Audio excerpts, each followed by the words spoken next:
Mille et une nuits et 300 œuvres, une exposition sur les richesses de l'orientalisme au Louvre-Lens.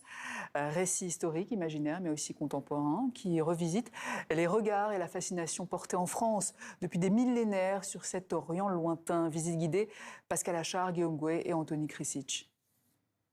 Un voyage au Louvre-Lens, à travers le temps et jusqu'en Orient. Des centaines d'objets et leurs mille et une vies, récits d'une fascination bien antérieure à la publication au XVIIIe siècle en français des contes Les Mille et une nuits. Première collection des trésors d'église acquis au Moyen-Âge. Ce sont des objets qui peuvent être acquis en souvenir de pèlerinage, soit sont des objets aussi qui fascinent pour leur matière, notamment le cristal de roche, le verre. Et aussi ce qui fascine sont les objets qui ici représentent le luxe, mais le luxe au sens de lumière. Ce dont on s'aperçoit, c'est qu'en fait, les échanges sont beaucoup plus fréquents qu'on le croit et que dès le Moyen-Âge, il y a presque une sorte de globalisation des échanges autour de la Méditerranée. De Paris à Ispahan, de Constantinople à Venise ou de l'Alhambra jusqu'au Caire. Des échanges qui s'intensifient au cours des siècles. Des objets raffinés, nourrissant aussi mythes et légendes.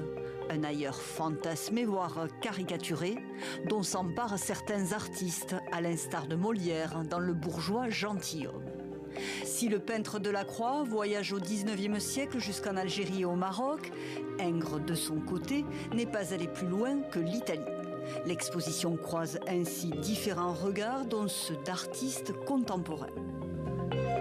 Je me rappelle d'Ingres et des personnages. Je trouvais ces images très curieuses parce qu'il a vraiment dessiné les femmes et montré les femmes d'une manière très stéréotypée. C'est-à-dire toutes les femmes, en fait, c'est une seule femme. Elles sont toutes les mêmes.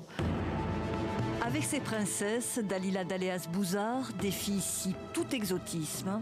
Ses peintures revisitent des archives photographiques de femmes pendant la guerre d'Algérie, contraintes de poser pour des photos d'identité.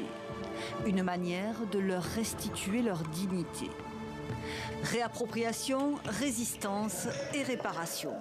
Plusieurs artistes s'emparent ici des clichés pour les faire voler en éclats.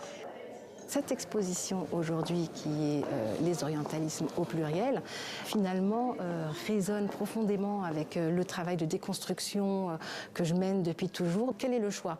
De devenir le fantasme qu'on nous demande d'être, ou bien d'essayer de trouver une autre solution? Et cette pièce ici, qui est la Super Room, c'est une ode au multiculturalisme, c'est une ode au fait d'être pluriel, d'être multiple. Une constellation de regards et de récits qui complètent l'histoire de l'art dont de nombreuses pages restent encore à écrire.